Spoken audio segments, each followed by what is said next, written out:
Adéntrese en el enigmático mundo del circo, refugio de lo único y lo extraordinario.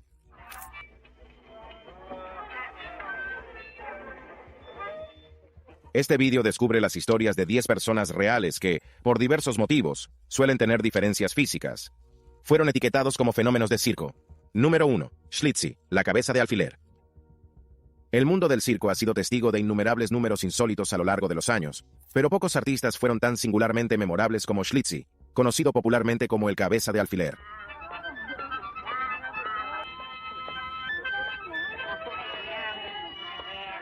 El Schlitzie fue una figura constante en los circos, los carnavales e incluso en las películas de Hollywood de principios a mediados del siglo XX.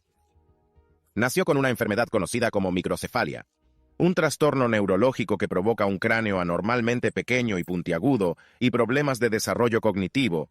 Schlitzie se distinguía no solo por su aspecto, sino por su personalidad entrañable y cariñosa. El clásico de Hollywood de 1932, Freaks, dirigido por Todd Browning, cimentó el lugar de Schlitzie en la cultura popular.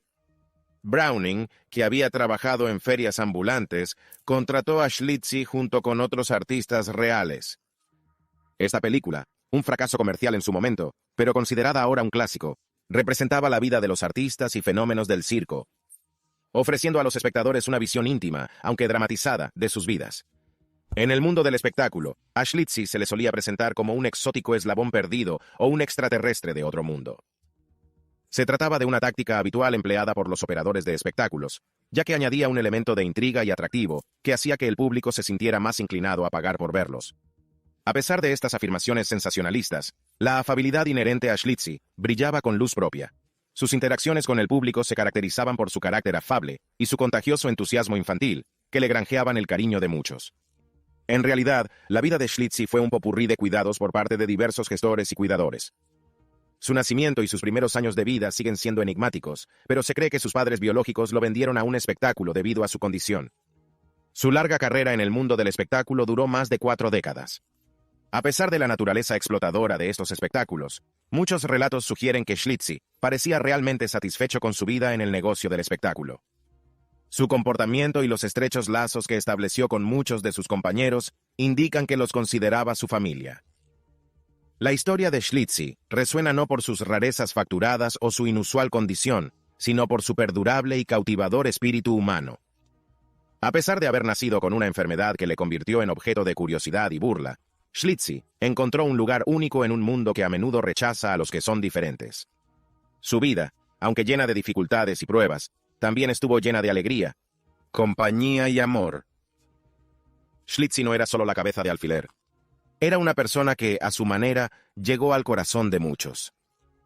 Número 2. Joseph Merrick, el hombre elefante Joseph Merrick, más conocido como el hombre elefante, es una de las figuras más reconocidas de la historia asociada al mundo del circo y los espectáculos de fenómenos. Merrick padecía una enfermedad desconocida, que antes se creía que era elefantiasis, pero ahora se cree que es el síndrome de Proteus, que le provocó graves deformidades en el cuerpo. Nació en Leicester, Inglaterra, en 1862. Merrick empezó a mostrar síntomas de su trastorno a una edad temprana. De niño, desarrolló deformidades cutáneas y óseas anormalmente grandes y abultadas, causando una apariencia física que era significativamente diferente de la norma. A pesar de estas deformidades, Merrick era conocido por ser inteligente y sensible, con un profundo deseo de conexión humana y aceptación. Cuando Merrick tenía 20 años, se unió al mundo del circo ambulante como medio de subsistencia. Su vida estuvo marcada por las penurias, como el internamiento en un hospicio tras la muerte de su madre y el abandono de su padre. En el circo, Merrick se convirtió en el hombre elefante, un apodo que hacía referencia a lo grande. Su paso por el circo fue todo un reto, con largas horas de exhibición y un frecuente escrutinio público. Sin embargo, proporcionó a Merrick la oportunidad de sobrevivir de forma independiente y le permitió conocer a diversas personas, algunas de las cuales desempeñaron un papel fundamental en el cambio de sus circunstancias. Uno de ellos era un cirujano llamado Frederick Treves. Al ver a Merrick en un espectáculo de Londres, Treves se sintió conmovido por la difícil situación del joven y dispuso su ingreso en el hospital londinense, donde sería atendido hasta su muerte. A pesar de las molestias y humillaciones que Merrick había sufrido durante su estancia en el circo, hablaba de ello sin amargura. Era consciente de que su aparición atraía gente al espectáculo y le proporcionaba unos ingresos que de otro modo no habría tenido. La vida de Merrick en el Hospital de Londres era radicalmente distinta a su época en el circo. Allí fue tratado con amabilidad y respeto, y vivió con relativa comodidad hasta su muerte. Recibió la visita de personalidades de la alta sociedad, como la actriz Madge Kendall y Alexandra, princesa de Gales. Estas relaciones ofrecieron a Merrick un nivel de aceptación social y compañerismo que nunca antes había experimentado. La historia de Merrick nos recuerda la capacidad de la humanidad tanto para la crueldad como para la bondad. A pesar de las duras circunstancias de su vida, hizo gala de una notable resistencia y dignidad. No era solo el hombre elefante del espectáculo de fenómenos, sino un hombre de profunda profundidad y sensibilidad que soportaba su vida con gracia. El legado de Merrick sigue resonando hoy en día, recordándonos la importancia de la empatía y la humanidad fundamental que reside en todos nosotros, independientemente de nuestra apariencia física. Número 3. Chang y Eng Bunker, los siameses originales. Nacidos en 1811 en Siam, actual Tailandia, Chang y Eng Bunker fueron los gemelos unidos más famosos de su época, y quizás incluso hasta hoy. Su fama fue tal que el término siameses entró en la lengua inglesa como sinónimo de siameses, debido a su lugar de nacimiento. Físicamente, estaban unidos en el esternón por una banda de carne, cartílago, y sus hígados fusionados, aunque eran dos individuos completamente distintos en cuanto a personalidad y temperamento. Muy jóvenes, los hermanos fueron descubiertos por un comerciante británico, Robert Hunter, y un capitán de barco americano, Abel Coffin. Vieron potencial en el espectáculo único que ofrecían las gemelas y las contrataron para entrar en el negocio del espectáculo. A la tierna edad de 17 años, Chang y Eng empezaron su carrera como exhibicionistas en atracciones de feria y carnavales, y más tarde sus propias giras. Se convirtieron en celebridades internacionales, atrayendo a grandes multitudes allí donde actuaban. Contrariamente a los aspectos deshumanizadores de la cultura de los espectáculos de fenómenos, Chang y Eng consiguieron amasar una riqueza considerable durante su carrera. Eran hombres de negocios inteligentes, negociar contratos y gestionar su marca. Con el tiempo adquirieron el control de su acto, lo que les permitió más autonomía y dignidad que a muchos de sus contemporáneos en puestos similares. Tras una exitosa carrera en el mundo del espectáculo, Chang y Eng se retiraron a Carolina del Norte, Estados Unidos. Allí, adoptaron el apellido Bunker y llevaron una vida sorprendentemente convencional. Se convirtieron en ciudadanos estadounidenses, compraron propiedades e incluso tuvieron esclavos. Un aspecto oscuro y controvertido de su historia. Ambos hermanos se casaron con las hermanas Adelaide y Sarah Yates y procrearon un total de 21 hijos, varios de los cuales les acompañaron en sus giras posteriores. Lo que hace extraordinaria la historia de los gemelos Bunker no es solo su singular vínculo físico, sino la extraordinaria vida que llevaron en una época de prejuicios raciales y culturales exacerbados. A pesar de su condición de marginados perpetuos, consiguieron hacerse un hueco en la sociedad, y fueron lo bastante astutos como para convertir su diferencia física en una carrera lucrativa. Sus vidas plantean complejas cuestiones sobre identidad, integración y explotación. Existían en un estado de negociación constante entre sus orígenes orientales y sus vidas occidentales, sus identidades individuales y su unión física, y su explotación en espectáculos de fenómenos y su agencia en la manipulación de dichos espacios para beneficio personal. Los gemelos Bunker fallecieron el mismo día de 1874, convenientemente juntos hasta el final. Se les recuerda no solo por su físico característico, sino también por su resistencia y adaptabilidad, y la vida sin precedentes que forjaron frente a la adversidad de la sociedad. Incluso más de un siglo después de su muerte, las vidas de Chang y Eng Bunker siguen cautivando, sirviendo como potente recordatorio de la naturaleza polifacética de la condición humana. Número 4. Grady Stiles, Chico Langosta. Grady Stiles Jr., más conocido por su nombre artístico Lobster Boy, fue una figura prominente en el circuito de espectáculos de fenómenos de mediados del siglo XX. Stiles nació con ectrodactilia, una rara enfermedad congénita que provoca malformaciones en manos y pies, dándoles a menudo un aspecto de garras. Stiles formaba parte de un linaje de langosteros. Su enfermedad se remonta a la década de 1840 en su familia. Cuando nació en 1937 en Pittsburgh, Pensilvania, no era de extrañar que siguiera los pasos de sus antepasados, actuando en espectáculos desde muy joven. Sus singulares manos y pies, parecidos a pinzas de langosta, se convirtieron en su rasgo definitorio y en su medio de vida. La vida de Stiles, sin embargo, Dista mucho de ser la simple narración de un hombre con una deformidad física que se gana la vida de la única manera que tiene a su alcance.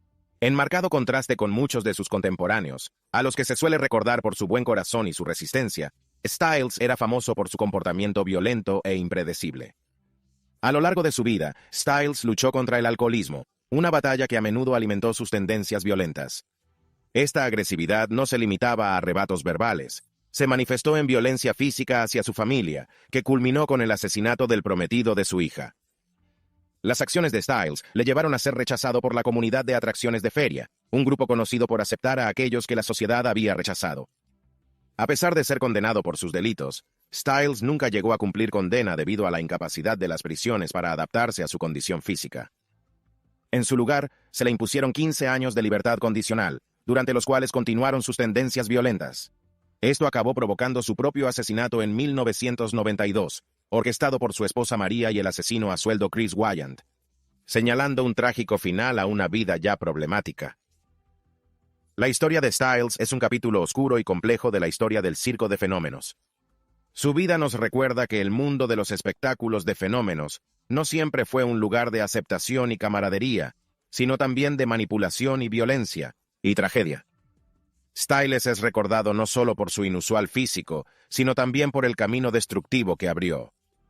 Su historia subraya la realidad de que, detrás del espectáculo, los artistas eran personas reales, cada una con su propia historia, luchas, y en Styles, caso demonios.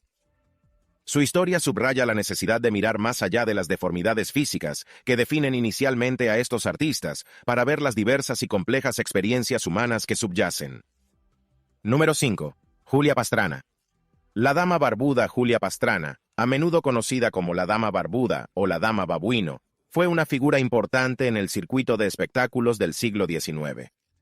Nacida en México en 1834, padecía dos raras afecciones genéticas, hipertricosis, lo que provocó un crecimiento excesivo de vello en todo su cuerpo, e hiperplasia gingival, que engrosaba sus labios y encías. Desde muy joven, el singular aspecto de Pastrana la convirtió en objeto de curiosidad. Tras ser vendida por su tío a un circo, viajó a Estados Unidos, donde conoció a Theodore Lent, un showman que se convertiría en su representante y marido. Lent reconoció el potencial lucrativo de la aparición de Pastrana y la exhibió en una serie de exposiciones por Europa y Norteamérica. En sus actuaciones solía cantar y bailar, lo que la convertía en una artista de talento con una hermosa voz, que contrastaba con el espectáculo de su aspecto físico.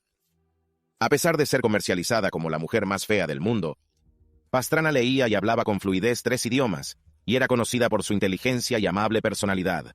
Sin embargo, fue exhibida como un bicho raro, con un público cautivado por su singular rostro. La explotación de Pastrana no terminó con su muerte prematura en 1860, tras complicaciones derivadas del parto.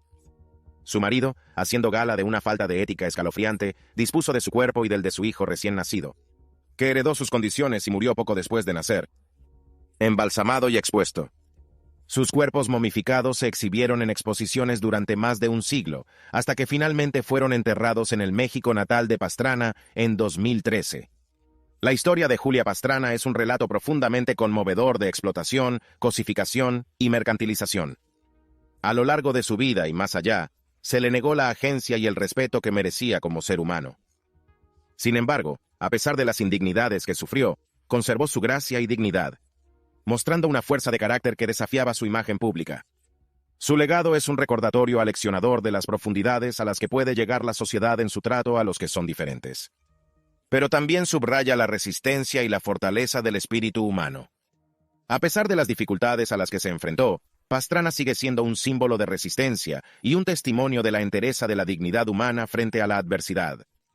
Hoy en día, la historia de Julia Pastrana sirve de llamamiento urgente para cuestionar las normas sociales de belleza y abogar por el trato humano y digno de todas las personas, independientemente de su aspecto físico. Su vida, llena de talento y tormento, sigue cautivando e inspirando, incluso cuando nos implora que cuestionemos la forma en que percibimos y tratamos a quienes se desvían de la norma. Número 6. Fedor Yevchiku. Yoyo el chico con cara de perro, nacido en 1868 en Rusia, Fedor Yevchiku, o Yoyo el chico con cara de perro, como se le conocía en los circuitos de espectáculos, padecía una enfermedad conocida como hipertricosis. Esto provocó un crecimiento excesivo de pelo en la cara y el cuerpo, lo que le dio un aspecto canino. El padre de Fedor, Adrian, también padecía hipertricosis, lo que le valió el apodo del hombre perro de Siberia. El viaje de Fedor al mundo de los espectáculos de fenómenos comenzó cuando fue acogido bajo el ala de P.T. Barnum, uno de los nombres más famosos de la historia del circo. Barnum, maestro del espectáculo y la publicidad, se llevó al joven Fedor y a su padre a América, donde creó una exótica historia para Fedor, afirmando que fue encontrado salvaje en los bosques de Rusia. Fedor fue presentado como Jojo, el niño con cara de perro, y Barnum hizo hincapié en sus comportamientos y manierismos supuestamente animales para aumentar el espectáculo. A pesar de ello, Fedor era muy buen actor. Fuera del escenario, Fedor era conocido por ser una persona amable e inteligente, capaz de hablar varios idiomas y conocido por su ingenio y comportamiento refinado. Esta contradicción entre la personalidad pública y privada de Fedor resume la naturaleza engañosa de la industria del espectáculo. Destaca cómo estos programas capitalizaban las diferencias físicas de los individuos, mientras que a menudo ignoraban sus verdaderas personalidades y capacidades. A pesar de ello, Fedor tuvo éxito: atraer a grandes audiencias y obtener ingresos sustanciales. Tras la muerte de Barnum, Fedor siguió actuando en Europa y acabó retirándose a Grecia. Su muerte en 1914 marcó el final de una era como una de las últimas figuras importantes de la edad de oro de los espectáculos de fenómenos. La historia de Fedor Yevtichev es una fascinante exploración del mundo del circo de fenómenos.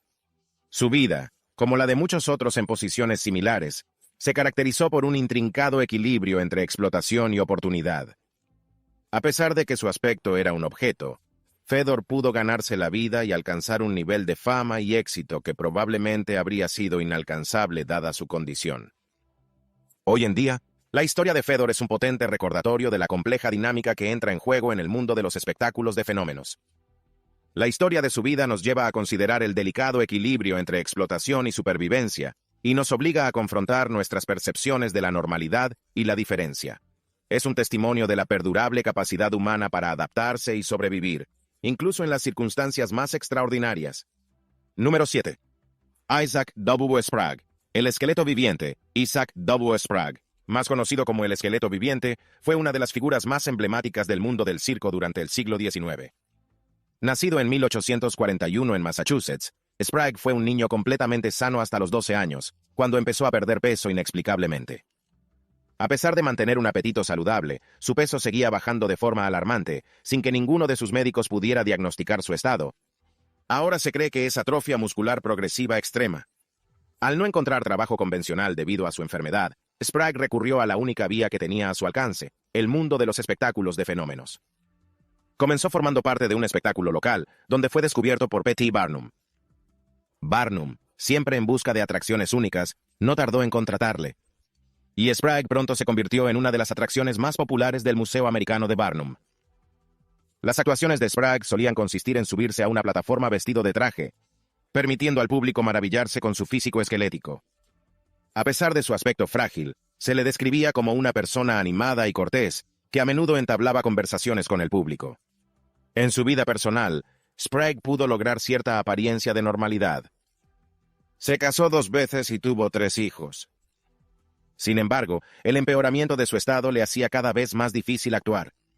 Se retiró varias veces, solo para volver a los escenarios por necesidad económica. La muerte de Sprague en 1877, a la edad de 46 años, marcó el final de una carrera definida por un físico descarnado y la explotación que lo acompañaba. Sin embargo, su vida es un poderoso testimonio de la resistencia del espíritu humano frente a la adversidad. A pesar de su condición, fue capaz de labrarse una vida, aunque estuvo impregnada de espectáculo y escrutinio público. La historia de Isaac W. Sprague, el esqueleto viviente, subraya la compleja relación entre explotación y supervivencia en el mundo del espectáculo de fenómenos. Como muchos de sus contemporáneos, Sprague se vio obligado a convertir su diferencia física en un espectáculo para sobrevivir. Sin embargo, su historia es también un potente recordatorio de la capacidad humana para adaptarse y perseverar, incluso en las circunstancias más difíciles. A pesar de la explotación a la que se enfrentó, Sprague consiguió mantener su dignidad y humanidad, testimonio de su fuerza de carácter y de la complejidad de la condición humana.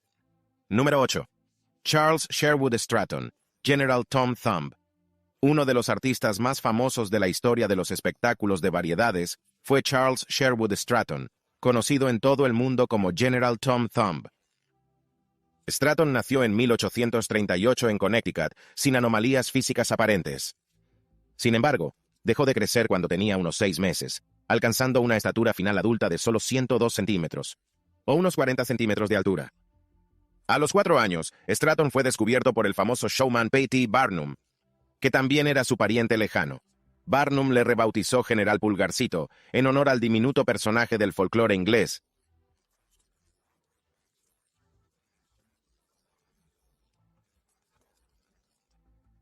Barnum entrenó a Stratton para cantar, bailar y hacer imitaciones, transformándole en un consumado artista. El pequeño tamaño de Stratton, unido a sus dotes interpretativas y a su encantadora personalidad, le convirtieron en una sensación. Realizó giras por América y Europa, actuando para personalidades como la reina Victoria y el presidente Lincoln. La carrera de Stratton no se limitó a la interpretación, sino que también se dedicó a los negocios, invirtiendo sus ganancias en propiedades inmobiliarias y amasando una considerable fortuna. A pesar del espectáculo público en torno a su tamaño, Stratton vivió una vida relativamente normal y exitosa. Se casó con otra personita, Lavinia Warren, en una fastuosa boda organizada por Barnum, que fue uno de los acontecimientos más sonados de 1863. Charles Sherwood Stratton falleció en 1883 a la edad de 45 años. Su vida como general Pulgarcito demuestra la naturaleza polifacética del mundo de los espectáculos de fenómenos. Aunque explotadora en muchos sentidos, la carrera de Stratton también le proporcionó importantes oportunidades y riqueza. Esto no quiere decir que su vida estuviera exenta de dificultades o escrutinio, sino que subraya las complejidades matizadas de la época de los espectáculos de fenómenos. La historia de Stratton es un recordatorio de las diversas experiencias de quienes trabajan en la industria del espectáculo. Su carrera ejemplifica el potencial de los artistas para alcanzar el éxito, al tiempo que pone de relieve la premisa fundamental de estos espectáculos, la explotación de las masas y espectáculo de la diferencia humana. Como tal, la vida de Stratton ofrece una perspectiva inestimable sobre la singular intersección del espectáculo, la explotación y oportunidad dentro del mundo del espectáculo de fenómenos del siglo XIX. Número 9. Ella Harper, la chica del camello. Ella Harper, conocida en el mundo de los espectáculos como la Camel Girl, fue una figura insólita dentro del panorama circense del siglo XIX. Nacido en Tennessee en 1873, Harper padecía una rara afección ortopédica conocida como genu recurvatum congénito, que le hacía doblar las rodillas hacia atrás, lo que le confería una forma de andar parecida a la de un camello. La enfermedad de Harper no solo fue el origen de su nombre artístico, sino también el centro de sus actuaciones.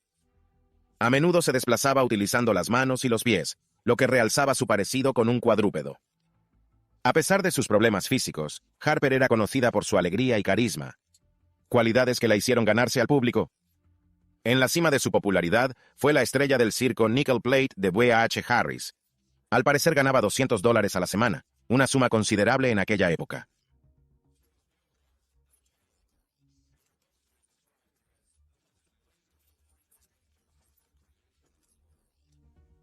A pesar del éxito que encontró en la industria del espectáculo, Harper aspiraba a llevar una vida diferente.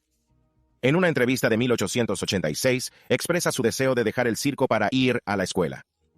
Fiel a sus palabras, Harper desapareció de la escena pública por aquel entonces, lo que sugiere que podría haber buscado recuperar un sentido de normalidad lejos de los focos. Poco se sabe de la vida de Harper tras su jubilación. Los archivos indican que falleció en 1921. Su historia es una mirada fascinante al complejo y a menudo contradictorio mundo del espectáculo de fenómenos.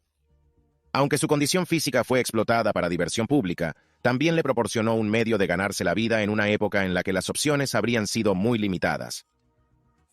The Ella Harper, la chica del camello, es una pieza esencial del tapiz de la época de los espectáculos de fenómenos. En él se resume la dicotomía que subyace en la experiencia del espectáculo, la oportunidad de éxito económico e independencia yuxtapuesta a la explotación y cosificación inherentes a la industria.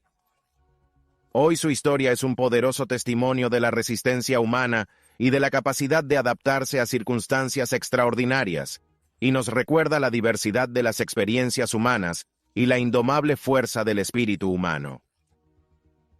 Número 10. Myrtle Corbin. La mujer de cuatro patas Myrtle Corbin, conocida como la mujer de cuatro patas, ocupa un lugar único en los anales de la historia del espectáculo. Nacido en 1868 en Tennessee, Corbin era dípico, término que hace referencia a la condición médica de tener dos miembros inferiores. En el caso de Corbin, tenía dos pelvis separadas, cada una con un par de piernas, un par más pequeño y menos funcional que el otro. Las singulares condiciones físicas de Corbin la hacían idónea para el mundo del espectáculo. A los 13 años, se unió al circo de P.T. Barnum, donde rápidamente se convirtió en una de las atracciones más famosas y lucrativas. El público estaba fascinado con Corbin, y a menudo se le pedía que demostrara su autenticidad moviendo sus pequeñas piernas durante sus actuaciones. A pesar de la explotación inherente a su trabajo, Corbin consiguió aprovechar su posición para asegurarse la independencia económica. Se dice que ganaba hasta $450 a la semana, una suma considerable a finales del siglo XIX. Este éxito financiero permitió a Corbin un grado de autonomía que de otro modo habría sido imposible dada su condición física. Al margen de su carrera, Corbin llevó una vida relativamente convencional. Se casó y tuvo 5 hijos, demostrando que los médicos que afirmaban que no podría concebir debido a su enfermedad estaban equivocados. Tras casarse, se retiró del mundo del circo en busca de una vida más privada y alejada del ojo público. La historia de Corbin encarna las complejidades y contradicciones de la industria del espectáculo. Por un lado, le proporcionó una carrera lucrativa y un nivel de independencia financiera poco común para las mujeres de la época. Por otra parte, era una carrera que se basaba en la exhibición pública y la explotación de su diferencia física. Hoy en día, la historia de Myrtle Corbin nos recuerda crudamente cómo trata la sociedad a los que son diferentes. Su vida, aunque marcada por el éxito y la resistencia, también subraya la arraigada inclinación de la sociedad a sensacionalizar y mercantilizar la diferencia. Su historia nos adentra en el intrigante mundo de los espectáculos de fenómenos, pero también nos reta a cuestionar nuestra percepción de la normalidad y el valor que concedemos a la conformidad física.